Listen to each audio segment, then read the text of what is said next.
It is pure balderdash to come and entertain nonsensical, comical, and ridiculous activities being done here while our people are suffering. Oblivion is the entombment or entombment. Paul Ongili Owino, widely known across Kenya as Babu Owino, is a politician, a lawyer, activist, and one of the most outspoken figures of his generation. His journey from the informal settlement of Nyalenda in Kisumu to become a multi-elected member of parliament and newly minted advocate of the High Court of Kenya reflects a complex blend of ambition, academic achievement, political dynamism, and controversy. Born on 10th October 1989, Babu Owino's life story is one of dramatic contrasts, poverty and academic excellence,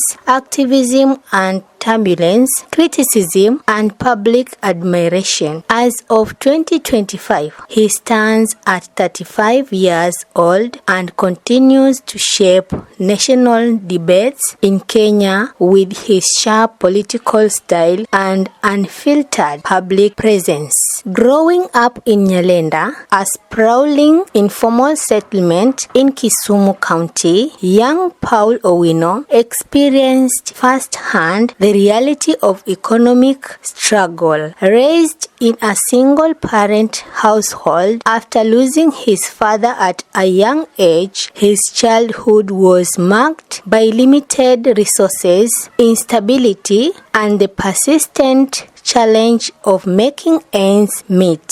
He has frequently spoken about accompanying his mother to the market, helping her selling changa, an illicit brew, and other small food items to sustain the family. These experiences of deprivation and resilience would later shape his public messaging, particularly his emphasis on education as a tool for breaking the cycle of poverty. Despite the difficulties around him, Babu demonstrated strong intellectual potential early on. He attended Kisumu Township Primary School in 1995, where he consistently ranked among the top students. Driven by the belief and academic excellence could unlock opportunities unavailable to most children growing up in Nyalenda. His performance earned him a place at Kisumu Boys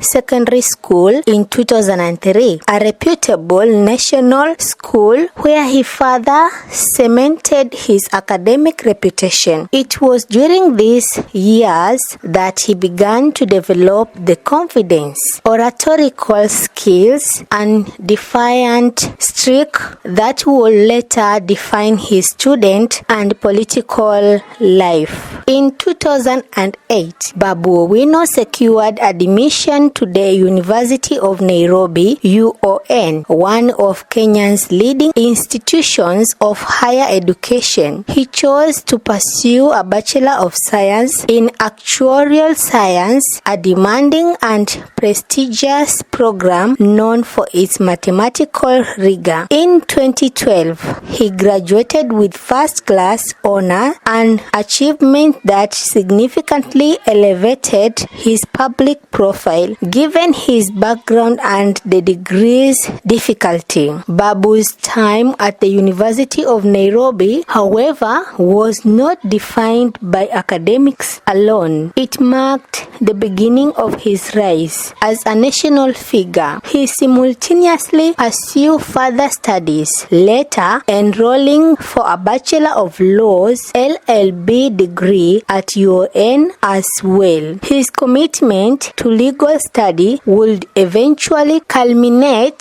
A decade later, when, after completing the required professional training, he was admitted to the bar in May 2025 as an advocate of the High Court of Kenya. This milestone, celebrated widely by his supporters, symbolized a significant expansion of his professional identity from activist and legislator to a fully qualified legal practitioner. Alongside this, he is reported to have pursued postgraduate studies, contributing to what many describe as a multidisciplinary academic background. The turning point in Babu Owino's journey from an ambitious student to a national political figure came through his involvement in student politics. In 2011, he was elected chairperson of the Student Organization of Nairobi University, one of the most influential student unions in East Africa. SONU leadership has historically served as a training ground for future politicians,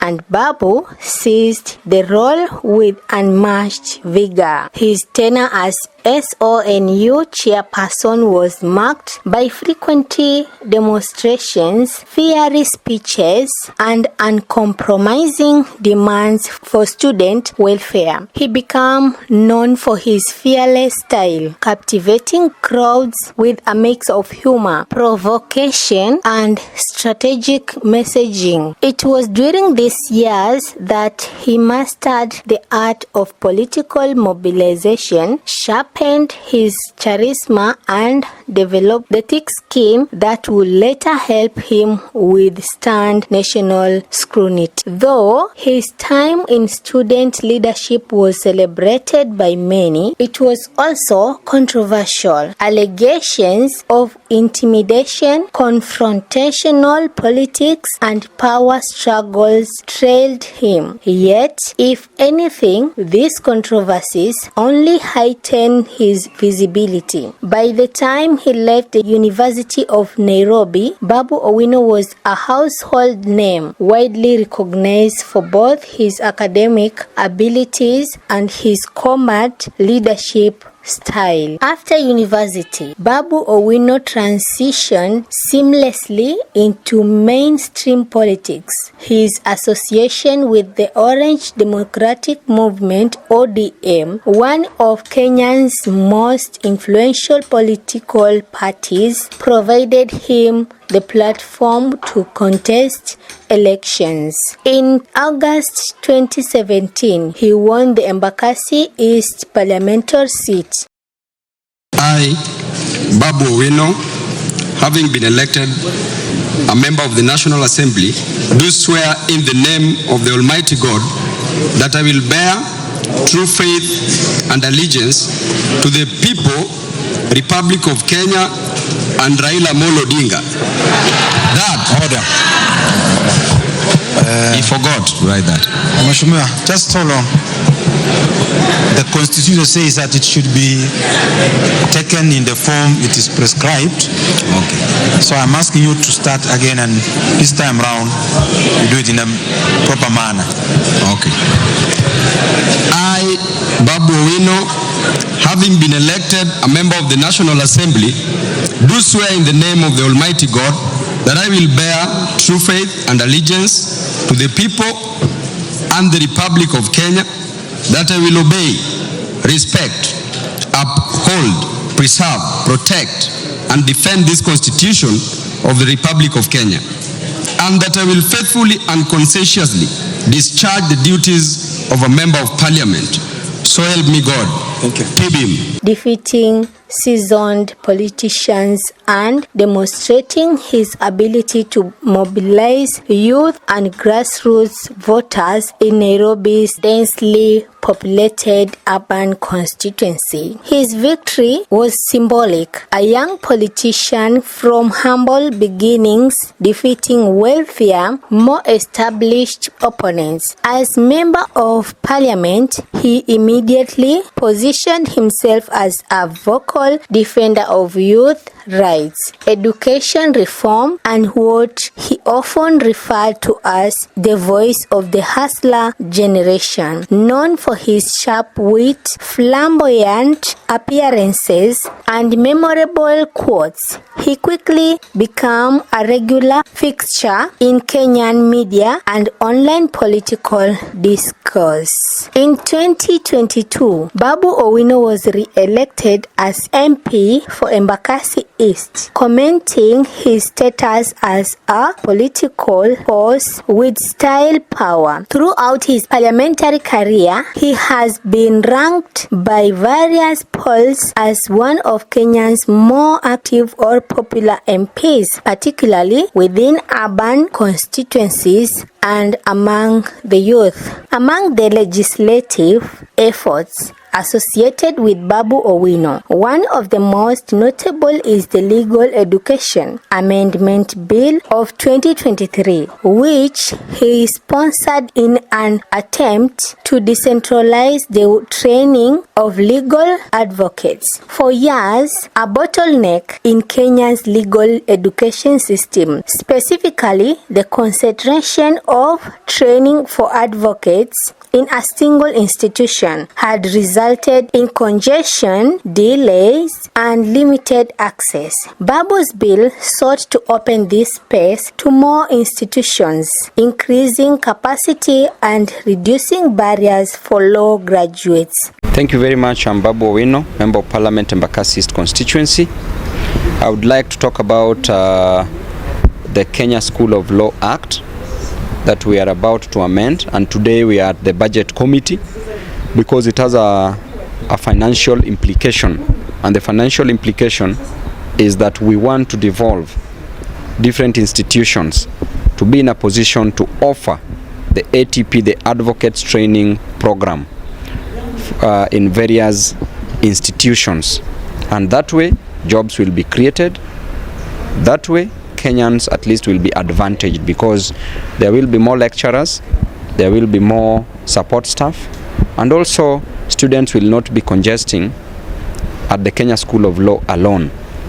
And in addition to that, I want to tell Kenyans that we are already working on an amendment of the Kenya School of Law Act 2014, which stated clearly in Schedule 2, Section 16, that one cannot be admitted at the Kenya School of Law so long as this student scored a B plain and above in English and a B plain and above in Kiswahili and a minimum of C+ in KCSE. That contradicts the Legal Education Act, Section 8(3)(c), which allows for career progression. It states that so long as you are progressing, if you did a diploma in law, progressed to do a degree certificate in law, masters and PhD, but if you did up to a maximum of a degree certificate, which is a minimum requirement for one to join Kenya School of Law, then one can be admitted. So we have two acts which are contradicting, and in case of any contradiction, the Legal Education Act is clear that it is superior to the Kenya School of Law Act. Therefore, if a student is admitted to study LLB law degree in any recognized university in Kenya, this student should be admitted to Kenya School of Law, because one cannot be an advocate of the High Court of Kenya if this person is not in the advocate's role. And this person must have gone through the Kenya School of Law, must have done the legal education, the council, the CLE exams, that is the Legal Council for Legal Education exams. But we are in a situation whereby a student graduates from the university, even if you've graduated with first class honors, went further and did masters, went further and did PhD, then you are still told that if you didn't score a B plane in English or a B plane in Kiswahili, then you cannot join the Kenya School of Law. You cannot be a lawyer. It means that your dream has been crushed. The dream of being an advocate has been crushed. Going by the doctrine of legitimate expectation, by the fact that you have been admitted at the university to study law, which will take 4 years of your time to get the degree. Then after that, you are being told that you cannot join Kenya School of Law. Going by the doctrine of the legitimate expectation, it is an automatic thing that you should go and further your education, do your diploma course at the Kenya School of Law. But if you reach there, the Kenya School of Law tells you no, because you don't have a B plane in Kiswahili and you don't have a B plane in English, then we cannot admit you. That is totally wrong. That is totally regressive, and we cannot allow it. We are going to amend that, and as we speak, we've advanced. Today we are at the budget committee looking at the financial implication of that, and we've already seen that the financial implication can be two, can be an expenditure and can be a revenue. And in this case, this is going to be a revenue. It's going to generate income to the government, even to Kenya School of Law itself, by providing jobs to other Kenyans. And so, we as members of parliament, we don't want a student who finishes his or her degree to remain at home, not to advance his or her dream, just because there is an ambiguity in law, just because Kenya School of Law cannot admit you, and yet Kenya School of Law is only providing a diploma course. So between a degree course and a diploma course, what is important? Definitely it is a degree course that you gain from the university, any recognized university in Kenya. And Kenya School of Law, thus offering a diploma course, should accept, because the moment this student was called at the university, the student knew very well that he or she was going to be admitted as an advocate. So I think it is very unfair to our children. It is going to affect us, and we always promote education, and the moment we block these students from pursuing their dreams, then we are killing very prominent people in this country. As Babu Owino, I really need so many lawyers. You all know I have so many cases. Therefore, these students must be admitted. Once you are admitted, do not forget about me as comrades. You know I need many advocates behind me. 5,000 Kenyans who have not been admitted at the Kenya School of Law just because they did not get a B plane in English nor did not get a B plane in Kiswahili. And that number is so huge. Those students are just walking around. They don't have hope. So many of them are depressed. So many of them told me that they are willing to even commit suicide, but they don't even have money to buy ropes to hang themselves. So we are not going to tolerate this. The initiative earned him praise for student and young professionals, enforcing his brand as a reform-minded legislator. He has also been actively involved in debates around youth and employment, access to higher education, housing policy, and policy reforms. Thank you very much, Chairman. Okay. Chairman, I've been agonizing with the issue of the affordable housing that we are pushing as one of the agenda items in this country. And the last time I checked, Chairman, I noticed that it is not an issue of concern for Kenyans. The first issue of concern is, number one, is high cost of living. Then we have unemployment. Then we have overtaxation, followed by high cost of education and high cost of medication. Chairman, a house is a private good. It is not the responsibility of government to give her citizens private goods, but it is the responsibility of the government to do or to provide public goods such as roads, clean environment, and to encourage the consumption of merit goods like education and health. And therefore, Chairman, if we say that we want to take now close to over 300 billion in the affordable housing, in the name of eradicating slums, don't you think, Chairman, that we are going to promote more slums in urban centers, because there will be rural-urban migration, people thinking that houses are being given in urban centers for free, and by the time they come and they want to settle in urban centers, they will be settling somewhere and creating more slums. Then, as a result of that, Chairman, don't you think that we should invest in things like proper roads, or even construct an electric train that can move from here to Kisumu in 30 minutes? Then the people in Kisumu will be working in Nairobi and going back in the evening in 30 minutes. Or if you come from Garissa or Kiambu now, you will be going for 2 minutes only if you use an electric train. So that we can save this money, and even if we have the mentality of providing jobs, we can provide jobs as we construct these roads.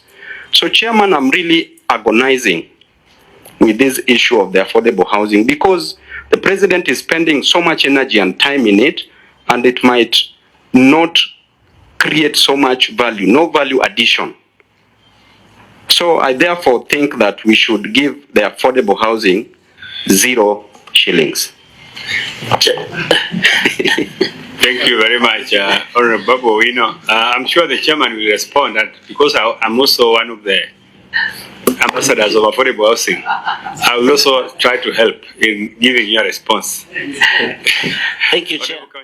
His speeches in Parliament often go viral, fueled by his theatrical delivery, strategic use of humor, and direct style of confronting opponents. Okay, just hang on my lips as I dispense knowledge carelessly. So, Madam Speaker, number 1, should I be found dead by the roadside? Madam Speaker, you don't need to go and do a diagnosis. Madam Speaker, you don't need to go and do a postmortem for the cause of the death. There are only 3 possibilities. Possibility number 1, humility. Madam Speaker, I fear I'm too humble for this life. And I urge the Tanga Tanga Brigade to be humble, or you be humbled the way we have humbled you. There will be a simultaneous aggregate increment in the aggregate supply. And when the two meet, as economists will tell you, be that as it may, Mr. Speaker, our marriage was... Babu, the court said they should have cast lots as to who should be eaten. Mr. Speaker, Mr. Speaker. Honorable Speaker, I've heard the submissions made by Honorable Ichungwa, and I want to say that at first I thought that they were important and detailed, but I've just realized that the important parts are not detailed and the detailed parts are not important. Mr. Speaker, that revolution advocated for 3 things. Number 1, equality and fraternity. Can you just shut up as I pump knowledge in your empty mind? Mr. Speaker, you know I don't like responding to fools. Order. The Bible says in the Can book you of... withdraw that? Mr. Speaker, Keynes came up with a theory called the Keynesian theory. That, I know Mheshimiwa Shakil is not understanding what I'm saying, so he's saying that's all. There's nothing you can say because you have... Okay, be there with your liquid intelligence. Outside of formal political activities, Babu Owino has received several recognitions. In November 2023, he was conferred an honorary doctorate in political leadership, Weldos University in Benin. The award cited his contributions to leadership and public service. Vous allez bien? Thank you. It gives me immense pleasure to join you in celebrating the efforts of a lifetime. To the students community, I feel as special as you today, as I feel as special as you do today, because the Weldios University has weighted my efforts in public service over the last decade and found it worthy of an honorary degree. Nyalenda slums in Kisumu city in Kenya. I watched my mother struggle during odd jobs and selling illicit brew called changa to put food on our table and pay school fees for me and my siblings. I grew up in extreme poverty with its attendant indignities in a very dehumanizing and traumatizing environment. Through sheer hard work, sacrifice and God's favor, I passed my exams with flying colors to join the prestigious University of Nairobi.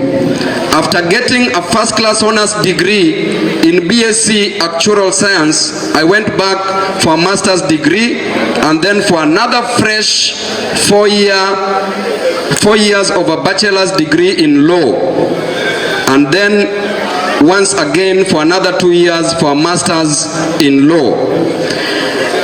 In my insatiable quench for education, my guiding principle has been, I refuse to accept despair as the final response to the ambiguities of history.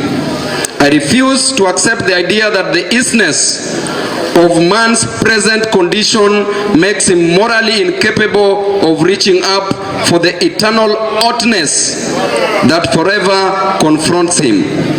There has been a moral oughtness burning inside me, a dream telling me that things can change right from my personal circumstances to my community, my country, Africa, and the world.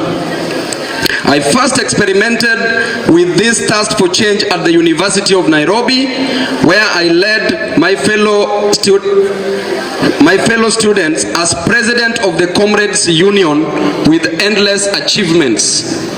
We stopped arbitrary and whimsical increments in fees for struggling poor students. We improved living conditions in our hostels and joined lecturers in strikes to petition for better working terms from the government. We protested police brutality and violation of human rights and joined Kenyans to push for government reforms to lower the cost of living. To scale up my efforts, I got a parliamentary seat in the city of Nairobi in 2017, and I have had the honor to serve as a member of parliament in Kenya for 2 terms now, courtesy of the trust bestowed upon me by the great people of Embakasi East constituency. I was first elected at 29 years old. My journey has been exciting but not easy.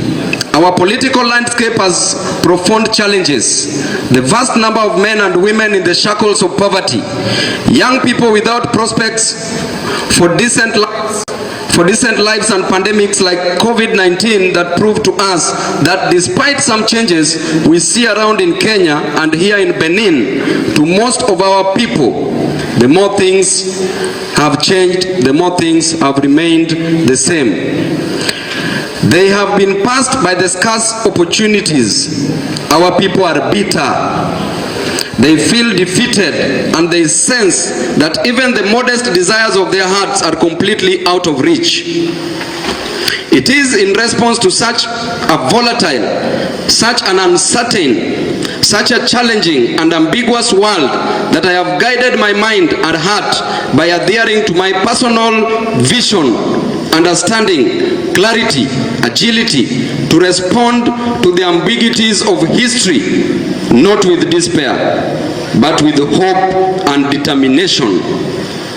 In my second term as a member of parliament, I have inspired the youth of my country by proving to them that age is no limitation, and that instead of lamenting, they can join leadership positions and carry the voices of their people to the halls of decision making. That they can be the change that they seek and yearn for. I have helped poor parents send their children to school by issuing over 100,000 bursaries and scholarships to needy students in the past 6 years. I have built roads, schools, and provided water to my people. I have supported families in sickness and mourned with them when they bury their loved ones. Similarly, when the coronavirus pandemic struck in 2019 and students were stranded at home for more than 1 year, I offered online lessons, classes to our learners in primary school, in secondary school, and in university, in sciences and mathematics. These lessons have been viewed by more than 50 million people online. A few days ago, I received a surprise call from this great university to notify me that you have considered my efforts to advance the cause of fellow human beings by an award of an honorary doctorate degree. I'm honored. I feel happy and blessed, and it makes me want to do more. I have found my resolve to offer my best in service to mankind, strengthened more and more by your generous act of kind recognition. I would not be who I am or where I am without the hand of God upon my life, and so in a special way I would like to give God all the glory and honor. As I conclude, I wish to turn my attention to the students gathered here today. Comrades, power. You say power. Comrades, power. Comrades, ria. Comrades, ra. Comrades, tibim. Comrades, tialala. Education is a bridge between your dirty past and your golden tomorrow in the future. Comrades, as you take your steps out of this university, the world ahead of you is as volatile, uncertain, challenging, ambiguous as it was when I took my own such steps. There are no paths ahead. And after many years in school, it will temporarily look like your dreams may not come true. I know this is the time you ask yourself, and where do I go from here to the graduates? I want to encourage you that it has never been easy for any generation past. To the volatile world, I ask you to respond by developing a personal vision. To the uncertain world, I ask you to develop proper understanding through a committed culture of personal study and continuous self-improvement. To a challenging world, I implore you to develop clarity by reaching out to mentors.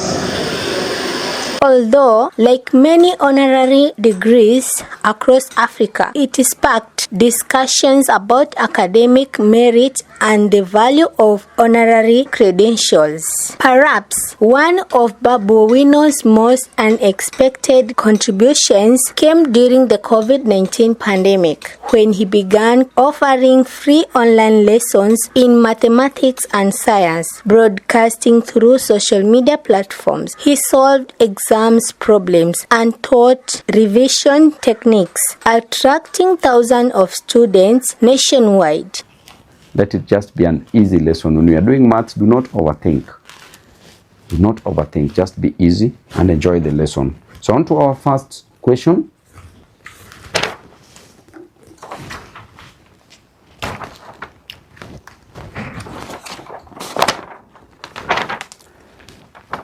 It's about integers, fractions, and decimals. So we deal with today is 26th October, the year of the Lord. This is KCSE mathematics revision.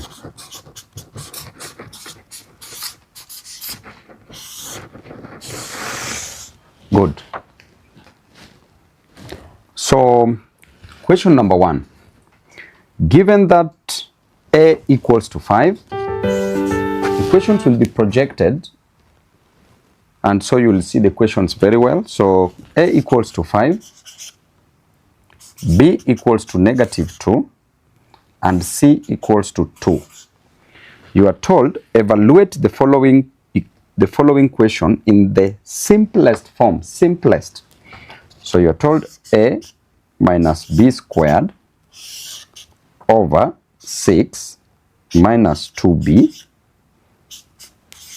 plus C. So the first thing that you do, this is just substituting the values that you are given here. The letters that you are given here, you substitute by what you are given up here. So the first is A is 5, so A, you replace A with 5, minus B squared, but B is -2.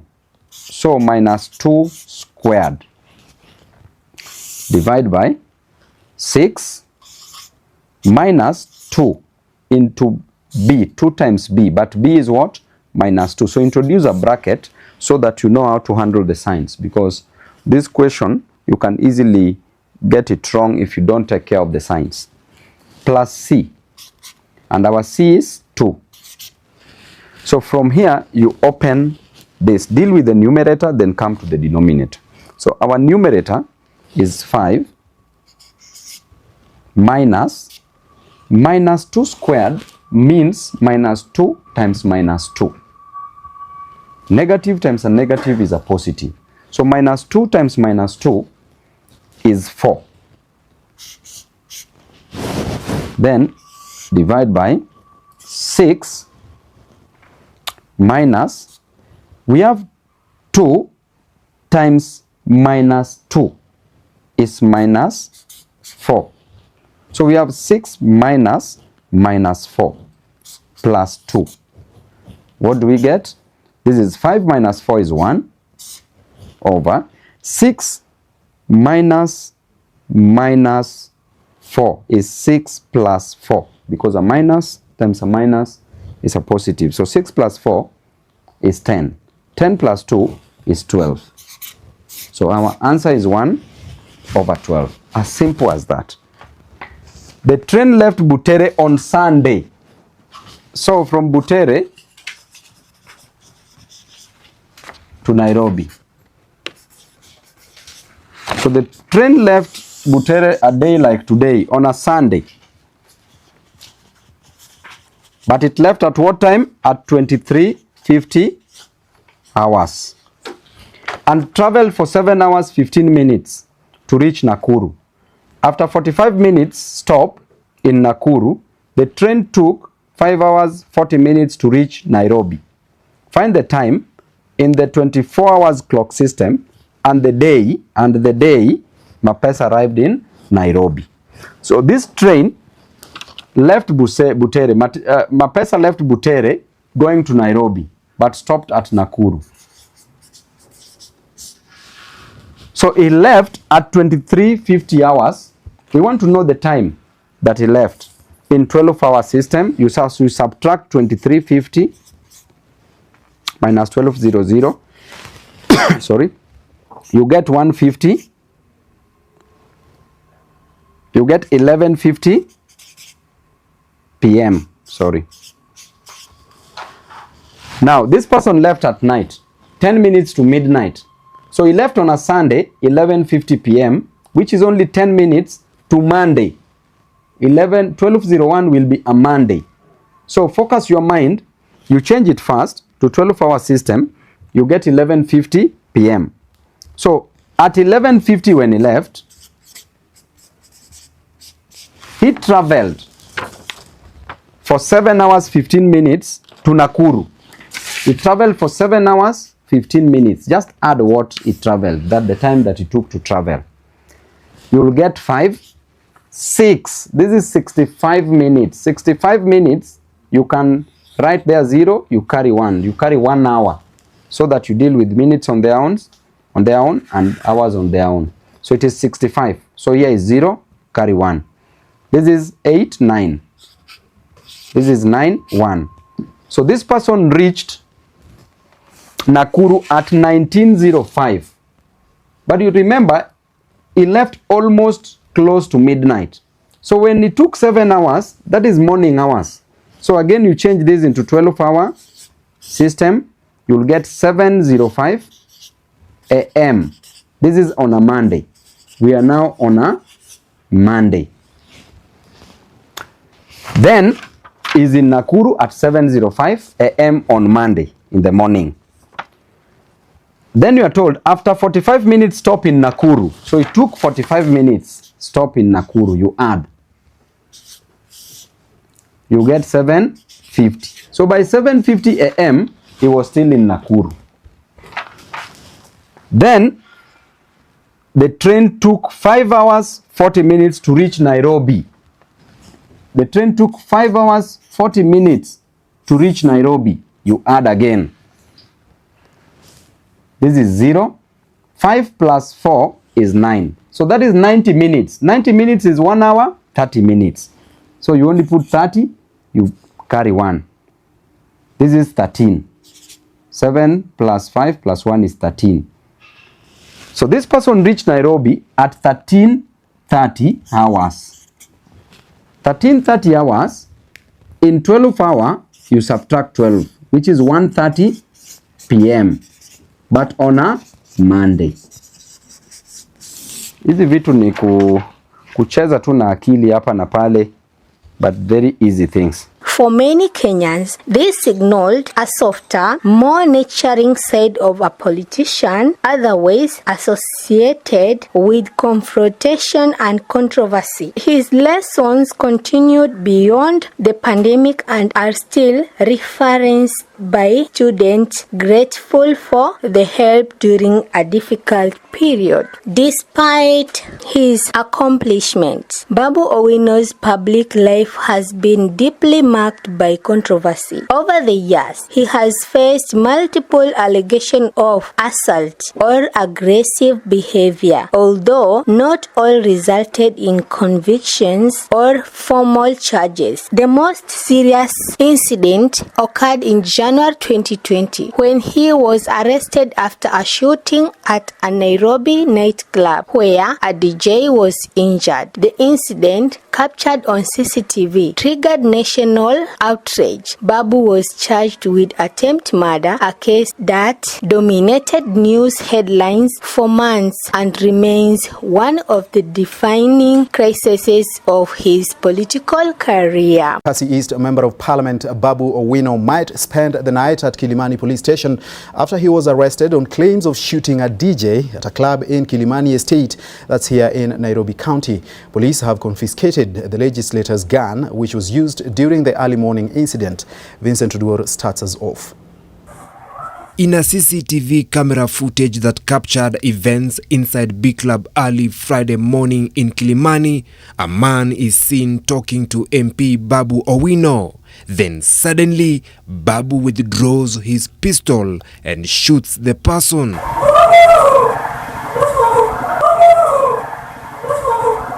Few seconds later, the man identified as Felix Orinda alias DJ Evolve, who is a DJ at the club, is seen being dragged on the floor as two men try to carry him. Babu Owino was arrested early morning and spent several hours at the DCI offices in Kilimani Police Station. His lawyer, Cliff Ombeta, says for a while now, Babu has been fearing for his life, a fear which he says might have contributed to the incident. A person who eventually he realized was his friend somehow approached him in a way that was unexpected, and Babu reacted. I can only say reacted, let me not say anything else beyond that, and eventually somebody was shot. According to Kilimani OCPD Lucas Ogara, the police have confiscated Babu's gun. A shot came out from a bullet, from a firearm of a mheshimiwa, and by now we have possessed the firearm itself and we have confirmed the same.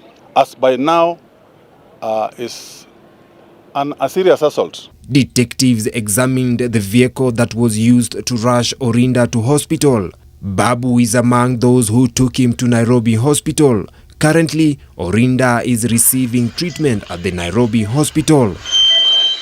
Hali yake si mbaya sana kwa sababu bado anaweza kuongea. Amepelekwa scan, tumeconfirm ya kwamba risasi ilipita haiku lodge kwa mwili na anaendelea vizuri. This incident has raised questions on why Babu and his bodyguards were allowed to get into the club with firearms, even though it is clearly indicated at the entrance that weapons are not allowed in. The B club had been shut down as a scene of crime, but it was later opened in the evening. The vehicle that Babu drove into B club is still at the parking lot, designated as scene of crime. At the same time, a reveler who was at the club has launched claims of assault against Babu at Kilimani police station. DCI says Babu will face charges for attempted murder. The legal proceedings that followed were complex and heavily politicized, with some supporters framing the incident as exaggerated or manipulated for political gain, while critics argued that the case reflected a pattern of impunity among political connect individuals. Regardless of perspective, the shooting solidified his image as one of Kenya's most polarizing young politicians. In more recent years, Babu has been embroiled in internal ODM dispute, public questioning party leadership decisions, and political appointments. He has also filed legal petitions challenging provisions of the Conflict of Interest Act and the Amendment Cybercrimes Act, arguing that they stifle political participation and restrict freedom of expression. Away from the political spotlight, Babu Owino presents himself as a family-oriented man. According to public available information, he is the father of 3 children, 2 daughters with his wife Frida Muthoni, and 1 son from a previous relationship. His family frequently appears in his social media posts, reflecting his efforts to balance the demand of political life with fatherhood. He often credits his wife as a stabilizing force and source of support amid the turbulence of his career. Babu Owino's story continues to unfold. He embodies the contradictions of modern Kenyan politics: youthful but seasoned, highly educated yet controversial, admired by many and strongly criticized by others. For some, he presents resilience, brilliance, and the power of education to transform lives. For others, he symbolized the troubling persistence of political aggression and the bloodlines between activism and misconduct. Regardless of perspective, his influence in Kenya's political landscape is undeniable. From Nyalenda to Parliament, from SONU chairmanship to High Court bars, Babu Owino has carved out a complex but unmistakable presence, one that continues to shape public discourse and inspired debates across the nation.